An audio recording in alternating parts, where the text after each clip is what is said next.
Can't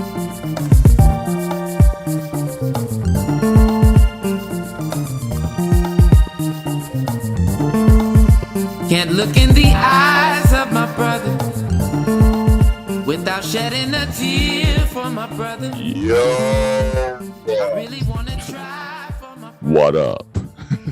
What's going on, everybody out there? How y'all doing? AJ, how you feeling, man? Feeling good. I'm feeling relaxed. Excellent. Welcome back to another episode of the InforMILLy Honest Podcast. We are usually four brothers, but you just got the dynamic duo here today. Ash Place rolling strong. Right. Oh man, don't look up addresses because people still live there. But welcome back. We are usually four brothers from the middle of the neighborhood of Gary, Indiana, that come together to converse over a immeasurable amount of topics at this point because we're 3 seasons deep. Well, on the verge of 3 seasons deep. We're amidst 3 seasons. And amidst all of that, we try to make sure that, we give space to each other to process this thing called life. And above all else, through every conversation and connection that we have, we pride ourselves on those 3 principles. And you can repeat them with me, audience. I know I can't hear you, but when we have our first live show, I'm going to be like, oh, what? And everybody goes, forthright, honorable, and motherfucking honest. And then we're gonna have fireworks, cannons, and oh man, I can't wait to shoot somebody in the face with a t-shirt cannon. Oh man. So bro, how's your week been? It was tiring, honestly. I couldn't get, and it was all self-inflicted, but I just couldn't get to sleep on time, and I kept going to sleep late, and I wake up at 4:15 in the morning. So It's like, for me, like if I can get to sleep at like 9:30, that's good. But I always end up like 11. I'm like, and I know like I'm gonna be tired in the morning, but I just do it anyway. And it's like I'm just up watching YouTube, and it's like, okay, I'm gonna just watch this one video, then I'm going to sleep. And then I look up and I'm like 10:45. I'm like, man, did it again. So it was nice to actually get some sleep today, though. Even though I still woke up early, but because I wake up so early, and during the week, waking up at 8 o'clock is like sleeping in. So right. So yeah. You can't get me up before 7:30. And even then 7:30 is because of my current like schedule of needing to be somewhere by 9:30. Yeah. But let me get back on my regular schedule. We going to sleep around time you getting up. Yeah. This week was cool. Also tiring. For reasons that I said back in episode 1 of just a lot of goddamn dancing. And because I am in a leadership role, there's admin work, and so and luckily I don't have to be in as many meetings because I'm in rehearsal, but still all of that. But I got a fun story about I was summoned for jury duty this week. I was recently too. You said what? I said I was recently too. I mean, I just got the form. I hadn't show up to say anything. Just I got to fill out the. Oh, you got to fill out the form. So I had it this past week, and they were like, be prepared to, if you were chosen, you'll be there for 3 to 4 days. And I was like, yo, I really cannot miss 3-4 days. Like I had a show this week. I was like, I have too many things to worry about. And regardless of the circumstances, I cannot care about this thing. Yeah. I'm sorry. And it was a fucked up situation too, where it was this woman against a police department because her son died in a motorcycle accident. And hey, I'm not on the case. It doesn't matter if I disclose this information. Don't nobody know no names. It's not like, because I think what's his name's case is coming up, and that jury duty I would gladly avoid work for, and that's R. Kelly. My mind is telling me yes, but my mind is telling me guilty. That nigga's guilty. No. But yeah, so there was like a good 20-30 people that was going to be possibly chosen for the jury duty. They were only picking 6 because of COVID restrictions. I was the 3rd name they called, and I was the 2nd to last person to walk to the room. And I was like, nothing about this makes sense. So then they go through the questions and all of that kind of stuff. And I'm just racking my brain on figuring out what I gotta say to To make you get not- dismissed. Yeah. Be like, man, I like just say some random stuff like I'm telling you, I was about to just advocate for some shit that I know I don't believe. yeah. And then they get to me and start asking questions like, do you what do you do for a living? It's like, oh, I'm a dancer. It was like, oh, where'd you go to school? I went to Emerson School of Visual Performing Arts and all that kind of stuff. And I say, what my occupation was. And they were like, well, this case is about a woman pursuing money for the death of her son against the police department. Like, and normally people think that you can't win against the establishment. So do you think they'll get a fair shake? And like you can give a fair shake? And I was like, in real life, she already has it for me. So I was like, your job is not to convince me like she doesn't deserve it. Your job is to convince me that the cop doesn't deserve, the police department doesn't deserve to pay all this money. Yeah. And then they go down the line and ask, like, do you have any family in law enforcement? Do you have any family that are lawyers? And so many people had uncles who were police department, work for some police department. And my uncle does. Mm-hmm.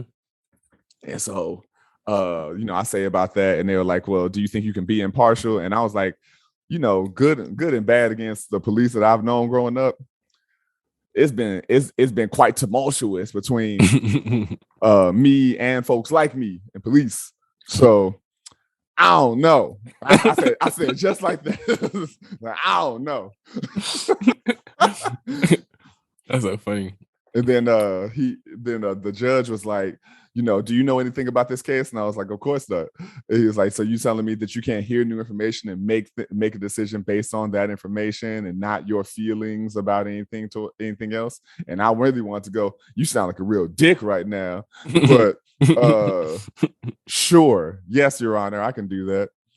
And then they were like, well, this trial may last until Saturday, and so do you think you can everyone's schedule can permit that? And in my brain, I'm going, ain't y'all paying us like $40 a day? No, I can't afford that. But then as I was about to say, like, I have some contracts that I can't break, and I would if I do this. A dude stands up in the back of the courthouse and goes, Your Honor, and they ask for his name and his jury number and whatnot. And like, Your Honor, I have severe anxiety, and I just had major heart surgery. So I don't. He was like, I don't think I can actually like sit here in a high pressure environment for this long without suffering, some kind of medical issue. The judge responded, so my nurse tells me, he's an older Black fellow. He goes, my nurse is telling me that at this age I've got back problems. And sometimes you got to get up and stretch it out. And I was like, did you just tell that nigga to stretch his heart? I'm not sure you do that. So I immediately like gave up all hope, because I was like, oh, he doesn't give a fuck about any excuse any person's going to come up with, because someone just told them that he could be in danger of dying. And he went, you can get up and stretch. You don't have to like sit there quietly. I was like, I don't think you heard what the fuck he said. But luckily, the judge wouldn't dismiss me. But one of the lawyers wrote my name down, because I'm pretty sure it was the one defending the police, because they went, that nigga is not on our side. And him. One of the lawyers, if not both of them, wrote my name down. And I couldn't get out of there fast enough. That's so funny.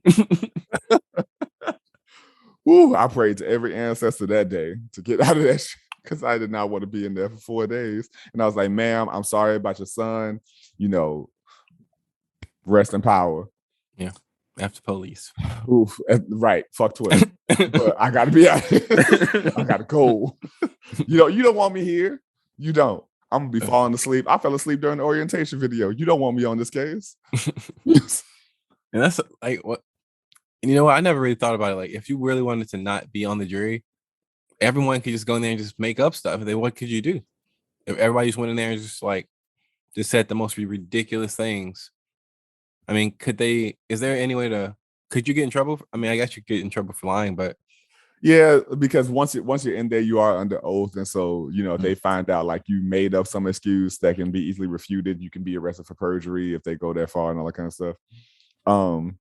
And the big thing they keep on like that they would peddle was like, this is what makes our system work. And I kept going, who said the fucking system works? Yeah, that's the first thing that came to mind. Like, what?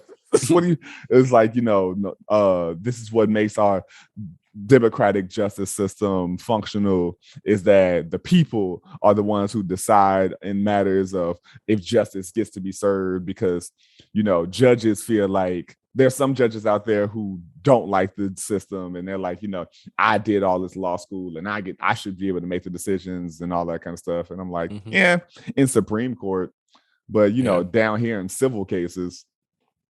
Yeah. And that's one thing that's always been a thought, is like a judge at the end of the day, they can study law for 30-40 years and all that, but at the end of the day, they're still a human. And it's like, I don't think there's a human on earth that can just be like, I'm gonna judge and sentence and do all that stuff purely impartially. I just don't think that's possible for I mean, any, I think it's impossible.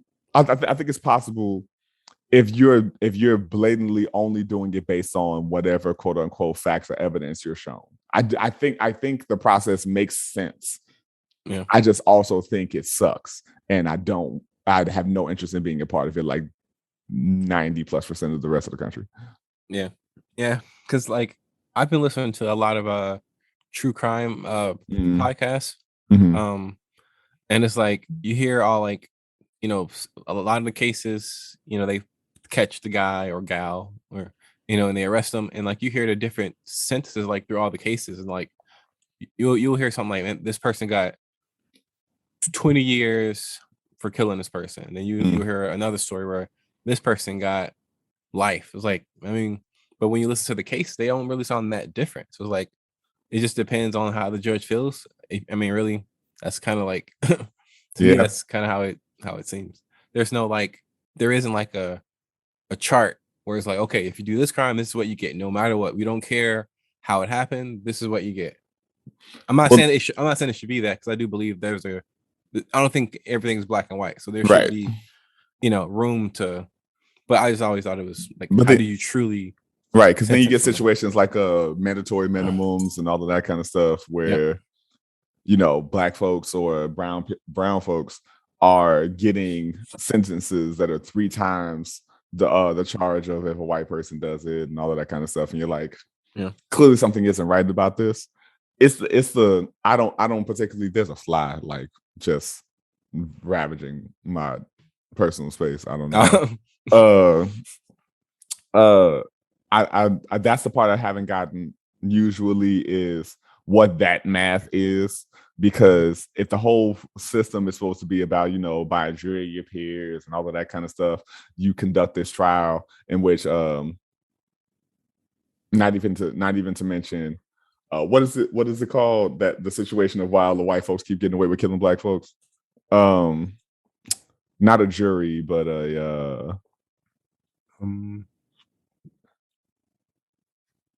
know what I'm talking about?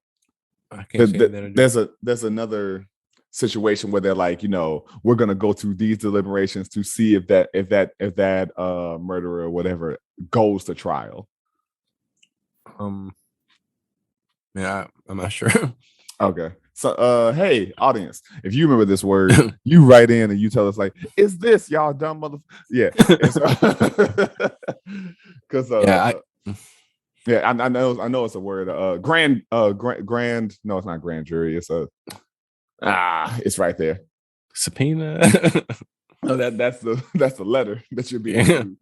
like those law words, man. There's so many terms, and like it's always confusing to me. Like it's like we've all seen the TV shows and the movies, and Right. they're in court, and it's like I still like none of this stuff makes sense to me. Like the only thing I understand is objection, and then the lawyers say objection, and then the judge will say, Sustained or overruled. yeah. It's I don't know. The law world is interesting to me, but you can finish. I'm sorry. No, it's all good. But I had a point. I forgot it. Oh well, keep it informal.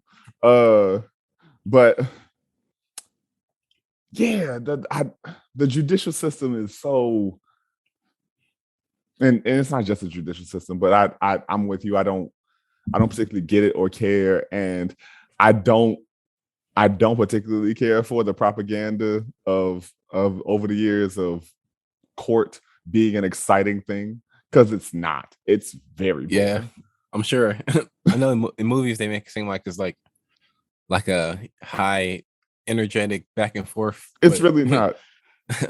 It like there was an objection in there while we were because one of the lawyers for the police department was talking, and he was like, do you think that you could make a fair judgment if you are shown such and such that would pretty much show that the guy that died was in the wrong? And then the other lawyer was like, objection. Then they went and talked to the judge, and then the lawyer for the cops stopped talking. He was like, all right, that wraps up my questions, because I'm pretty sure the objection was he was leading the jury to get them to consent to, if we can present evidence that makes us without fault, even if the other side presents better evidence, then y'all should be on our side or something like that. Yeah. And so, yeah, but the other side, it's just fucking boring. It's just so boring. Sure. But yo, you sent something to the topic chat that I want to jump into. Because it's so broad. I want to put this two ways. Either you say the thought or I read what you wrote. I can say the thought because I want to synopsize it best. Yeah, I know what you mean. Okay, so the thing that I shared was, so I was on Facebook, and then there was this post that I saw, and it looked like it was a screenshot of, how the Little League World Series will be on TV, right, and they'll have like a questionnaire. I'm sure they send out, and all the kids answer these questions. Well, one of the things that they were broadcasting was something along the lines of this kid, like facts about this kid or whatever. And the thing was, he had a crush on this teacher, and then in parentheses it said, "Sup, Mrs. whatever her name." He was saying like, "What's up, Miss whatever her name was." Miss Stevens. Okay, Miss Stevens. Okay, so and like in the comments, you have all these guys saying, "Yeah, he's a legend," and kind of supporting this, and it's like, and for me, like on the surface, I get it. It's supposed to be funny. It's supposed to be, and I get what it's supposed to do, and it succeeded, obviously. But for me, I just instantly thought, okay, well, what if those roles were reversed? What if it was a softball tournament, and then there's this 12-year-old girl saying she had a crush on Mr. Stevens, right? Yeah. and I was like, would this still be cute? Would it still be funny? And then this guy was like, some along the lines as, shut up, essentially. Right, it's that I'm reaching, etc. But I'm like, it's like, maybe I am, but it's like, but I just know that this would never be cool, though. It's like, we just know as a society, we would see that and be like, that's weird. Like, that's, why would they show this on TV? And then it just got me thinking about other instances like that. Like, I mentioned Boosie, in that instance where he admitted, I don't think anyone asked him to reveal this, but he admitted that he paid this grown woman to suck off his son and his nephew, and I think they were like 13 at the time. So and a lot of his fans or whatever was saying like, yeah, that's cool, or people just thought it was funny, and I'm like, that's not like, just because it's a little boy and a grown woman doesn't mean it's less rapey. It's still rape. It's Right. like it doesn't change. That doesn't make it less gross just because it's a little boy and a grown woman. Like it's still equal. But for whatever reason, for whatever reason, society has agreed that it's okay for little boys to be molested and abused by adult women. But if it's switched, then the man should be thrown into the Atlantic Ocean. And I'm not saying he shouldn't be punished, but I'm saying that it's like, people really want to bring out the pitchforks when it's the older guy, but when it's a woman, it's funny. It's people you often see people say, in those cases where like teachers had sex with their students, you always see like when those stories pop up online, you'll see people say, "Man, I wish my teacher would have done that," or you know, "I wish our teachers were this hot," or it's the same stuff you see all the time. And it's like that's weird though. Like, what if your daughter? What if she was like, you know, liking her teacher? You wouldn't be cool with that. Like, so that's it. That was the point. Yeah, I feel like I've seen probably like some old rom-com situation where like the teenage girl is like crushing over her male teacher or something like that. Mhm. But in those scenarios, it's never as hypersexualized as it is in reverse. Yeah.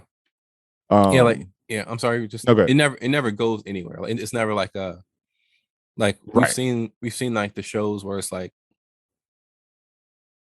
yeah, never mind. Good. Little girls will fawn over their male teachers. Mhm. Little boys will fuck their female teachers. Yeah. And And so we've seen that in movies and stuff. absolutely. Yeah. And so that it's a weird discrepancy, not discrepancy, but like it's a weird hypocrisy to have, where I agree with you. The other side of the situation doesn't happen, and I think it's one of those like selectively oblivious moments that people will have where they'll go, "Oh, it's harmless either way," but you know it would be different. Yeah. And it's almost like they want to tell themselves that they would be cool with it Mm-hmm. if a switch just Because you don't want to be a hypocrite. yeah. Yeah, exactly. They're not gonna just like, yes, no, I wouldn't like so you gotta lie now because now you're gonna look stupid. But it's just like I oftentimes wish there was a technology that you can use that you can put people in the opposite. You can switch the roles on people, and you can truly see how they're gonna respond. Because we all say we'll respond in this way. I've said I'll respond in this way if this happened, and I wonder if I really would. And I mean, who knows until that thing happens? Right. Because we all know the fight or was it fight or flight? And I'm not saying this is a fight or flight situation, but it's just another example of like we really never know until we're in a situation. Like, what are you gonna do? So I think that would be a fantastic piece of technology to Yeah. have a hypothetical technology where you're like, oh, this is the situation and here's what you know about it. So you input that data and now you get to be inside or someone inputs that data, you know what you know, and another person inputs all the actual like circumstances that were true that you may not be privy to, and then you get to choose your own adventure. Yeah, that sounds like a good series, honestly. Black Like, Mirror. Don't yeah. take my idea. Yeah, I was about to say it sounds like a good idea, like a TV series. Because I'm like, it's always so many situations where like, if I was there, I would have. And you're like, would you? Let's see. Let's find out. Let's find out. Hit your headset. Yep. That'd be awesome. Now, how real we want to make it of like, if you die in the simulation, you die in real life. Oh no. You don't want to kill nobody, but I think that'd be cool if it actually existed though. And I'm sure, honestly, based on how advanced things have gotten, I could see that being a thing. And it's like, I don't know, 15, 20 years. I could see that being, I could really picture that. I think that would be a great VR game. Yeah. It's especially just a thing of it needs to be real shit. Yeah. Like not like a scene in Star Wars, as great as that would be. Yeah. But like it needs to be like a real thing of like, like, okay, you're in Normandy, Nazis are coming, like you're on the front line, right on the beach. What you gonna do? Yeah. Yeah, that'd be crazy. Or like you always hear people say, "Man, if I had a time machine, I would go back and kill Hitler." Like, all right, well, let's see. Let's see, James, behind what you got. Because when Hitler was born, like we don't know what those circumstances were. Like, was he already? Because I know literally nothing about the birth of Hitler. Well, look, there's a series on Netflix called How to Become a Tyrant. It's so good. Like, I wish episodes were longer. They're like 30-minute episodes, but okay, there's 6 episodes of just different tyrants that in history, and of course they cover Hitler. He's like the main subject, of course. and so it didn't say anything. It might have said something about his birth, but just to answer your question, like how he was earlier and on, this stuff I didn't know about him. Like he was in the army, the German army, whatever, in World War One. He's just a soldier. He wasn't, anything special. And then he got out of the army. Then there was like the equivalent really of an open mic night, if you want to call it that, in those times. And where it was like this bar where people would get up and say things. And he was inspired to get up there, and he went up there and said a bunch of racist stuff, but a lot of people liked it. And then he just kind of built up kind of like a following from there. And then that's how he got to start, essentially. Telling me my man did stand-up comedy for one night. It came out the dictator. It wasn't comedy. It was more so like a. I know. I know what you mean, but just to paint the picture, it was like one of those, if you can imagine, like a den of these people that are like outcasts, and they're like people don't understand. Like imagine that, and they're getting up there and they're saying things, and it's kind of like a place like that. And yeah, wow, it's a great show. So, How to Become a Tyrant. Yep. Okay, gotta check that out. Netflix, we give y'all a lot of free promo. I know. We're gonna need some money off of y'all. Word, that's hilarious.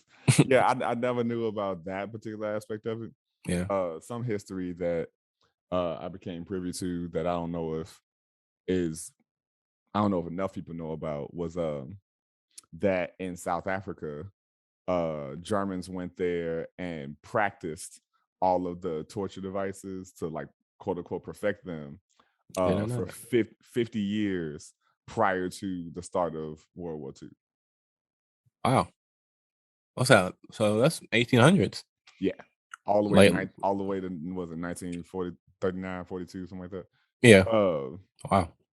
And so literally, like, it shows like the process ended when World War II started.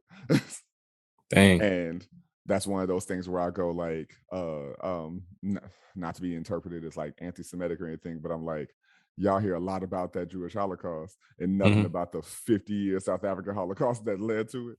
Yeah, I never heard that till now. And so, but I'm pretty sure like Hitler obviously didn't start that aspect of it.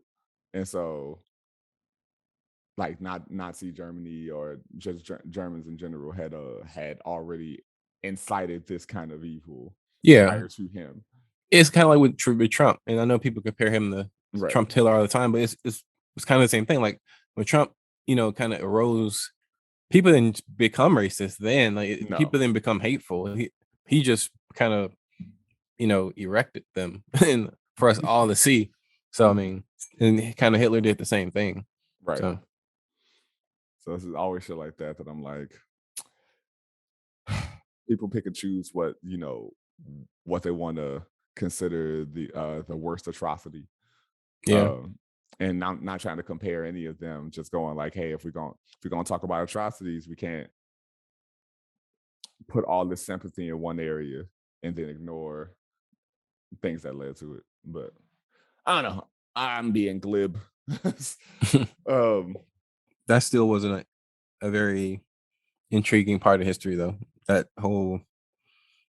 still blows my mind that happened. The Holocaust? Yeah. So late in the human, what I'm saying? Like, if it happened like 800 years ago, I could the people were crazy back then. Things were like whatever. things were whatever they were. But I mean, the 30s wasn't that long ago. Like we know people that were alive in the 30s, so it's like Right. it's such a recent thing. I There's mean, things that happened it's not many. since. It's So not many left. It's yeah, almost 100 years ago. true. But to say like such an atrocity as the Holocaust, or even the atrocities of Jim Crow and all of that kind of stuff, like that's less than a century ago. Yeah. Yeah. And people act like, oh my God, that's so long ago. Or was that one meme, and it was like, it's like you can't blame us for that person. You're like, yo, nigga, that was my grandma. Like Yeah. like, what are you talking about? Yeah, that's so true. Cause like, I remember, I don't even know if Kirsten remembers this moment, but some years ago, not it wasn't that many years ago, like maybe 4 years ago. We were in Arizona, visiting her family, and her grandparents were there. I think they were. I don't know if they were already there. They just happened to be there because we were visiting family on her other side. So Okay.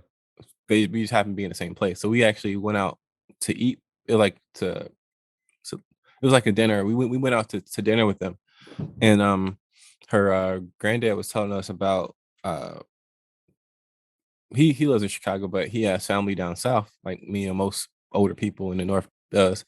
Um, so he was telling us how in the summertime he would go to Florida for the summers and be out, in the creeks and doing, southern things. And he was telling us a story how he went to the movies with his cousins and stuff, and they had to sit in the balcony. And he was like, "Why we got to?" He didn't understand like why they couldn't sit with everybody. Like, why all the black people were in one place, all the white people were in another place. Because, like, say he's from Chicago, so it wasn't. Not saying there was no racism, but it wasn't. Racist wasn't segregation. Wasn't Yeah, blatant segregation. correct. So and he's still living. Like we still active. And that's like people act like that time period was so long ago, and And it's just a lack of accountability because yeah. what was it? I don't remember how long ago that press conference was, but Mitch McConnell's old ball sack looking ass I was talking about, like he doesn't see why reparations to black folks should be paid because no one living now was responsible for stuff back then. And you're like, yo, what the fuck are you talking about? Because it doesn't matter if anyone who was living then is alive now, because plenty old people are still benefiting from the actions of those times. Yeah. Or even some TikToker I saw the other day that was like, please stop calling white people colonizers because no one colonizes anymore. And you're like, what the fuck are you talking about? Yes, very well still do. Very much so. And China ain't, they're not European, but they are definitely colonizing Africa right now. and That's just the most obvious example that I can think of. But even beyond like the traditional sense of colonizing, gentrification is a form of colonization. That's true. Yeah. Mm-hmm. I'm sorry. No, you're fine. And so, it's still plenty of examples of colonizing type actions occurring. So we the fuck are you talking about? Yeah, it's just evolved. It's not we're not moving in, we're not killing you and take your land. Now it's like we're gonna open up a Whole Foods, make the property value go up a little bit till you can't afford it. Now you move out. Now we're taking your stuff. That's the, like you said, gentrification. That's the new it's just another form. Yeah. Right. Yeah, I've never even thought about it that way. And open your third. No.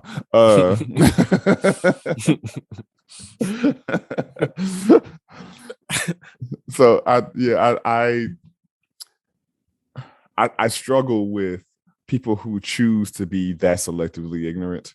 Yeah, and it's so frustrating because like we know the history, we know what people, what we've gone through, our parents, their parents, we know what they've gone through, and we can like give all of these stories, but and all that, and even we know, but we also know that that information is available for you to read. The thing It's is, so though, accessible. the thing is, people, they don't, and then they just say that we're making things up or we're playing the race card. But like, and it's nothing more frustrating when people think you're making something up and you're not. And it's like, Well, if if the U.S. Or if 30 plus years of living in the U.S. and being born in the U.S. taught me anything, is that being gaslit by white folks is the original American pastime. And you can't. You said something interesting a second ago. What was it? My brain is racing too many different directions. I was talking about gentrification. No, right. It was literally like a second ago. You just said it. And it's not. It's gone. Hey, audience. I don't know if we're gonna keep this part in, but you know, this is how it happens in the conversation. It's just, but no, I will never get personally how you can tell someone their experience is made up. How you can literally go, oh, I have no context for how you can be experiencing life that way. Mm-hmm. So I'm going to assume that what you were dealing with is not true, more than I'm going to ask, what makes you feel that way? Based on what information are you coming to that conclusion? What experiences have you had inside of that? Bless you. Like all of those things. Like what is it? When I travel and let's say I'm like in the community of like Mexican immigrants or something like that, I'm not gonna try to tell them what life is like as a Mexican immigrant. Yeah. Like I don't know. Mm-hmm. Why would I try? Yep. And so like I don't get what you get from that. I don't get why that needs to be your experience, or why that needs to be like what sense of power and control and do you feel so satisfied by in that scenario that you need to tell somebody like, oh, what you feel is wrong or untrue? Yeah, that instantly made me think of Colin Kaepernick. You know, when we all know Colin Kaepernick situation. Mm-hmm. And it always made me think if people would respond, his people that didn't support what he was doing, they always respond like he's not even like he's not going through that. You're rich. Yeah, Yada, yada, yada. yeah. That was always the argument. But I'm like you don't have to experience something firsthand to publicly say that something's wrong. Like, right. It's like, and there's so many examples of that. I don't even need to like we all know that sex trafficking and human human trafficking, all that, we all know that's wrong, but we all have probably at some point in our lives said how messed up that was. Right. So we don't have to be victims of it to empathize and sympathize. Yeah, it's like and at the end of and another thing that used to make me so mad is when they would be like, he was adopted by 2 white parents, so what is he talking about? And like, by them saying that, they don't realize that you're saying, whether you realize it or not, that, oh, so there is a benefit of being raised by white parents in this country. Because if there wasn't a difference, like you guys try to make it seem, that wouldn't be an argument. So it's like, and on top of that, what makes you think that him being adopted and raised by white parents is still going to change his experience as a black man? If anything, it probably made it even more confusing. This Is Us is an incredibly popular show. Yep. And how did you watch so many seasons of Sterling K. Brown's amazing acting and not put 2 and 2 together? Yeah. That's so true. And it's like, and like I said, I honestly believe that probably made his experience that much more even confusing, because absolutely he's got these white parents whom I sure he loves. Then he knows that he's black, and then he goes and he operates in the United States, which is a very complex place to be as a black person. So it probably was confusing. And then when he finally found an identity with himself, he decided to speak out, and then he was crucified for it. Right. So, and I'm not saying he found his identity in that moment when he decided to. I'm not saying that. No, yeah, but that was his. But I'm just saying that that's when he decided to stand up for something he believed in. So, But yeah, that situation will always just be a puzzling one, like in sports history, I think. Oh, absolutely, absolutely. In more recent times, anyway, of choosing your cause over your sport, over Mhm. your passion. It makes you think about like Nina Simone. If you ever get a chance, Netflix, more free promotion. If you get a chance to watch the documentary, What Happened, Miss Simone, Oh, that was on my list. I just never watched it. Yeah. is a great documentary. And a part of it, they were talking to her husband, and he was like, she envied to some degree folks like Aretha and other women in that generation because she wanted their fame and she knew she could Oh, have that kind of fame, but because she knew her mission and the music that she chose to create was never going to allow her to have the kind of fame that Aretha and them had. yep. That's And that's a yeah, good point. and so it's when you choose your mission over over the limelight, Yeah. it's such a interesting and noble sacrifice, if you will. Yeah. That's that's interesting. It made me think of things always make me think of other things, but like when Jay-Z said if skills so truth be told I'll probably be lyrically Talib Kweli. It's Mhm. like it's such a honest line. It's like because like you're saying that I know that I could be deep and stuff if I wanted to, but I want to make more money. And he's like Right. just admitting that it's like it's crazy because you could say, but you're still pretty lyrical, Jay-Z. So it's like that's I don't know, it's just a really cool line. Mhm. And then you think of Talib Kweli, and it's like, he's been kind of underground-ish. He's not underground. I mean, he started off underground, but he's had his He's, career has been a very interesting but I don't know that I would evolution. ever consider Talib commercial, except Yeah, maybe during Black Star. yeah. And even then, I don't even think that was supposed to be commercial. It was just so praised that it ended up commercial. Exactly. So I think there's moments where he kind of wanted to be maybe get a little bit more, Sure. like when he started doing more stuff with Kanye West. Right. Because obviously just to Goodbye is obviously his biggest hit, obviously, or Hmm. his probably only hit if you want to consider that. But um, and that's no disrespect to him, but No, not at all. Not at all. every artist ain't. It's not their lane. I agree. So, But that is, I feel like there was another line somewhere else in that regard too. Or no, Kanye did it too. With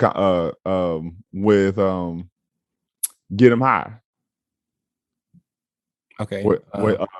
On there he was talking about you mean Talib lyrics sticks to your rib? I mean, that's my favorite CD. But it wasn't on Get 'Em High. It was on another track where he was like Most Def and Talib, but Talib and somebody else is gonna be mad at me for making this kind of track.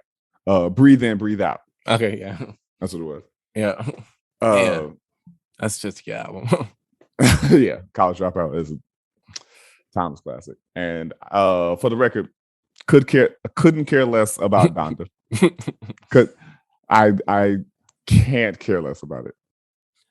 I'm gonna have to agree, and this isn't like I don't want to like be negative, but it's like at the same time though, he makes it so easy though, because like, dude, just shut up and drop the album. Like he makes everything so dramatic. Like just like Because he's fresh out of the Kardashian school of promo, yeah, yeah. and it's that thing of, I don't know if their divorce is final or whatever, Mhm. but it is that thing of like, you're living in a stadium, you're making people show up, and then when they show up to the show to buy $75 chicken fingers and whatnot, you're you're not even playing a whole album for them. Yeah, it's he just still looks like a con man at this point to me. It looks like he just being a con man. Like, even if he's not, because he's got the money, but it just feels like he's running a con publicly. Yes, I agree. I completely agree. Hyping these people up, just not doing anything. Just to not do anything. And so that's why I'm like, everybody, like people flew to, what was that, Atlanta?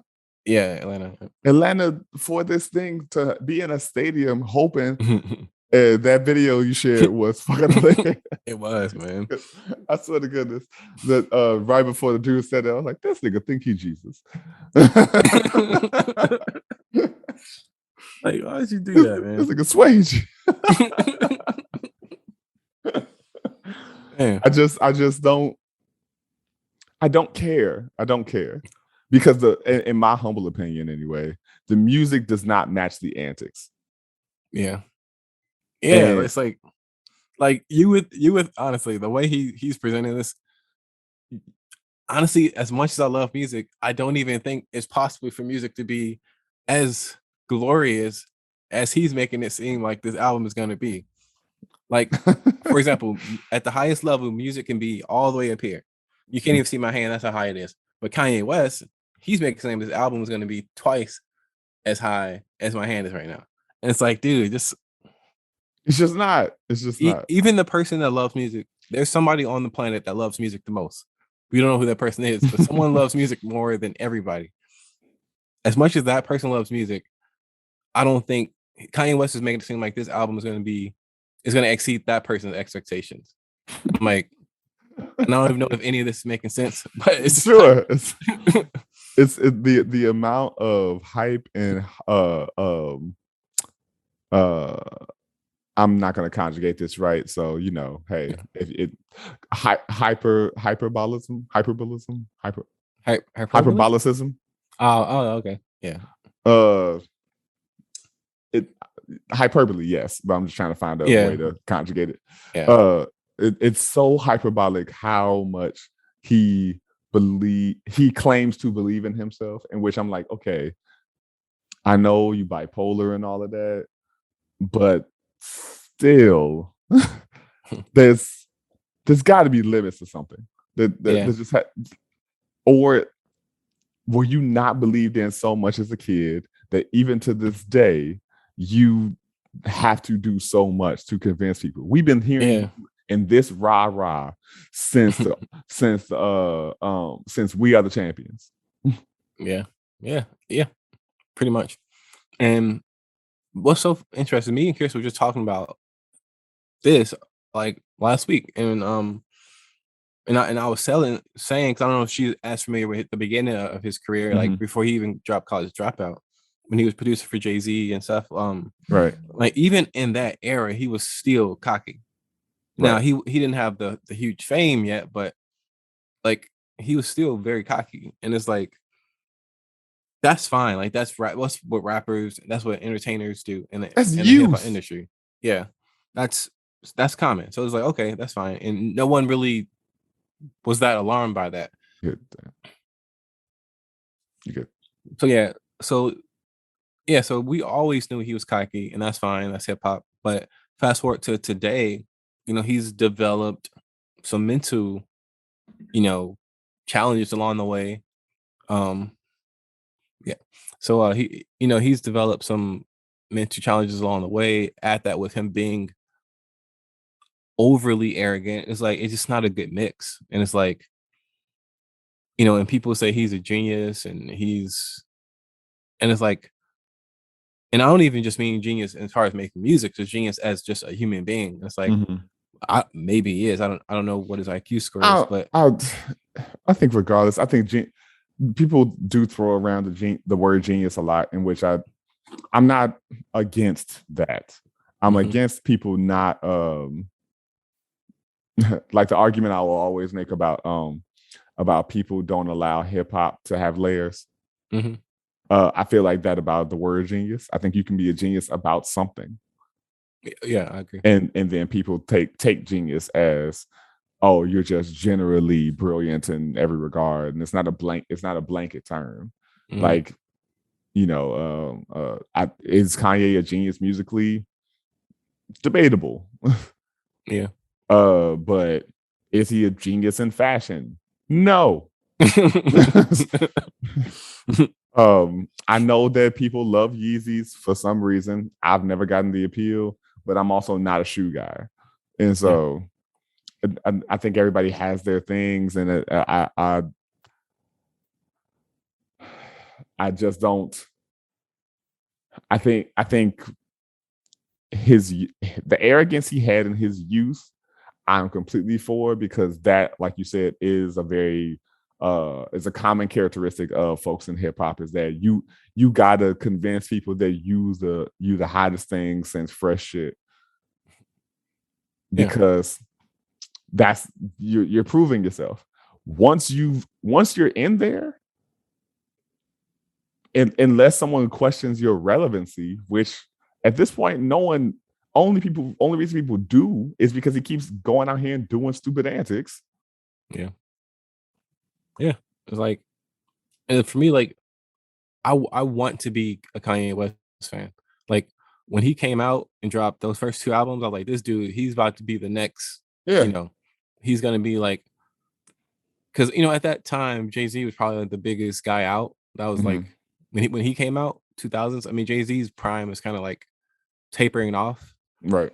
Obviously he's still very relevant. I'm just saying, like, I know what you mean. Him being like the guy. I was like Kanye West, he's about to be the next, He's about to have the juice now. Yeah. And it's like he's in his fame, definitely I would say his fame did take him that, but his lyric, his art kind of it fell off at graduation. Yeah. And I know people ride for graduation. I know people ride real hard for 808s, and I don't get either. Twisted Dark Fantasy, I was optimistic because I thought, oh, Kanye's coming back. Then Jesus, and then everything after Jesus is trash, in my opinion. Except Ultralight Beam. Ultralight Beam is, and the thing about it is, in Ultralight Beam, Kanye is the person I care least about on that song. Hey, Ultralight, that's a song. Yeah. That's the album. Like, what? My bad. No, but I personally hate every other song on that album. I think that the rest of that album is not even replayable, in my opinion. But Ultralight Beam is great, and he is the worst part of that song.